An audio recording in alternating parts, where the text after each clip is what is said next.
Welcome back to Star Trek Online, everybody. I'm your host, the Housecoat Gamer, and today we're taking a look at this gaudy, golden-plated monstrosity. The Nagus-Class. Before I get into any data on this ship, I have to say it now.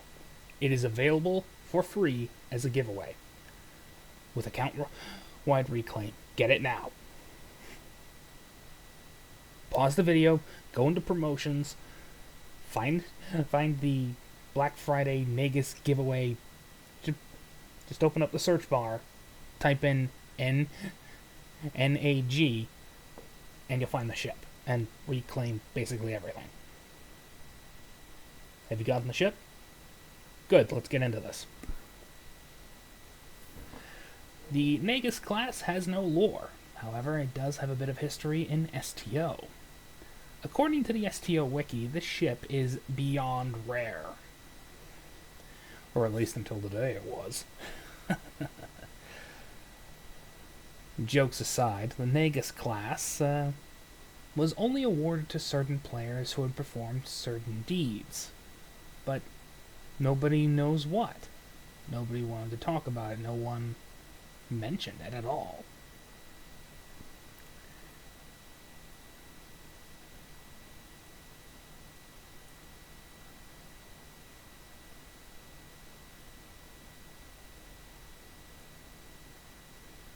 Oh well, maybe we'll get some answers. Someday. Regardless, this event is the result of Kale leaving STO. Ambassador Kale. Apparently Decca wanted him gone or something. Or maybe he's leaving for personal reasons. I do not know. And ultimately, they're not really important at the moment.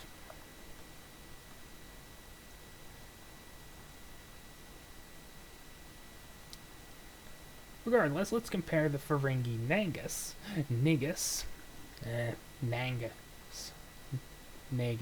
bleh, to its other T6 counterpart, the Quark. Everything in the weapons department is pretty much the same. 5-4, 3 aft, blah blah blah blah blah, everything's the same there. Starship progression tree is an exact clone. It's effectively a battle cruiser. However, it does swap around one tactical console for another science. However, the Quark makes up for it by having an extra universal slot. And yes, I'm aware this has two. It's an X. It's X'd up. I never expected to get my hands on the Nagus.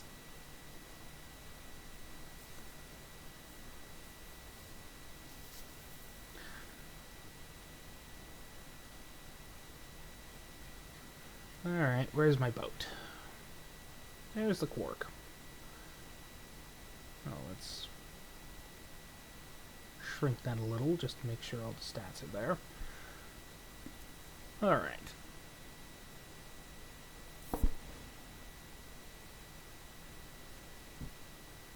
These are the stats. Bridge officers. Lieutenant Commander, Tactical Intelligence, Commander, Engineering Command, Lieutenant Engineering, Lieutenant Science, Lieutenant Universal.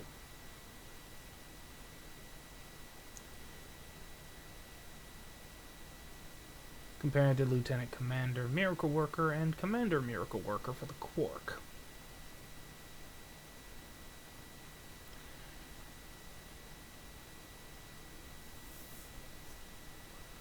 This brings us to the primary reason you want to get this ship. The Starship traits. Energy monopoly.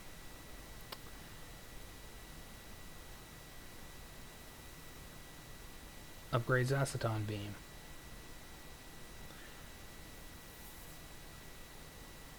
Streak Breaker. Every time you miss, you gain a Streak Breaker counter, which increases your accuracy by 20 points, increases crit severity by 50%, and 10% crit chance. Spire consoles, anyone? This just made them viable again for everybody. The Nagus is kind of an evil boat in that regard. I mean, sure, it's just a battle cruiser, and with all due respect, a kind of inferior version to the Quark, because the Quark has an extra universal slot. And when you X2 it up, you get 2, which means more potential damage. Or survivability. Depends on your mindset at the moment. But let's stick to the obvious. Is the ship worth getting? Well, it's free, yes. I mean, you get the Ferengi Bridge, and all the Ferengi Bridge entails.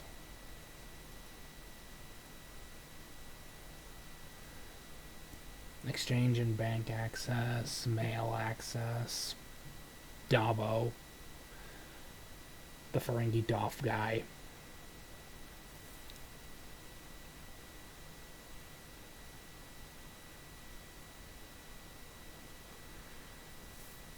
So really, the only real reason to get this ship is the Starship trait, because more crit severity, more crit chance is good.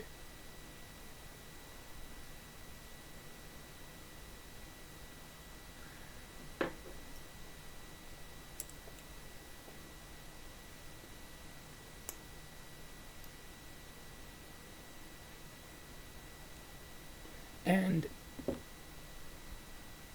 I know, somebody's going to mention it. You haven't even played with this ship. How can you even judge it? I don't know. Let's compare it to the Quark. How much experience do I have with the Quark? I have the Starship trait, so that says a lot. I mean, that's a bit of a common criticism with my reviews. You just get the ship. You just got the ship. Why comment on it? I hate to say this, but almost every starship in the game is more or less a clone of something else. Sure, their appearance is different, but generally, what applies to one applies to them all.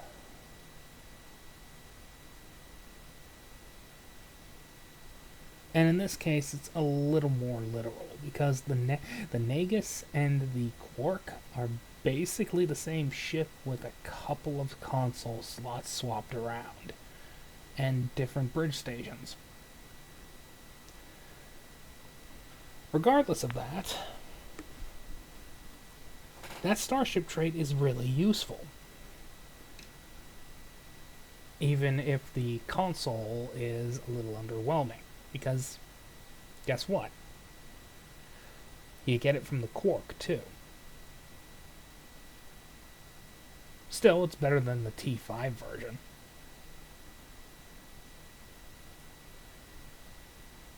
Plus, I get an excuse to play around with my STD tune for a bit.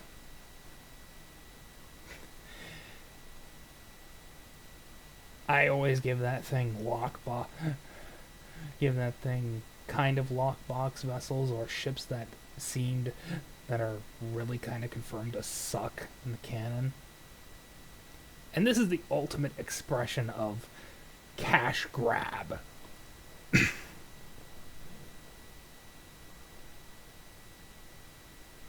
At least to a point. I mean, I just got this ship for the price of logging in. Other than that, it was worth nothing.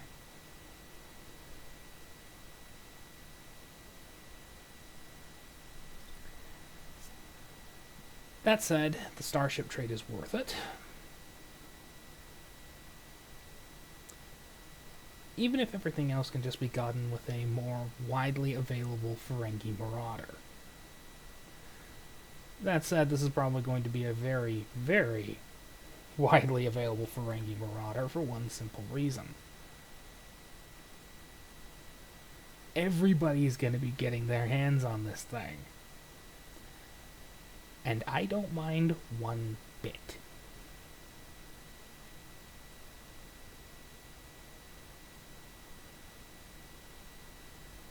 After all, people deserve a free starship. A free, very, very, very fancy starship every once in a while. So I do recommend getting it. And make it quick, because this ship's only going to be available until the 10th. So, if you're new to STO, or you haven't played STO, and you want to get into it and get a good starship that's going to last you the whole game, log in, claim the ship, have fun. And I mean it. Have fun. I know I am. After all, that trait.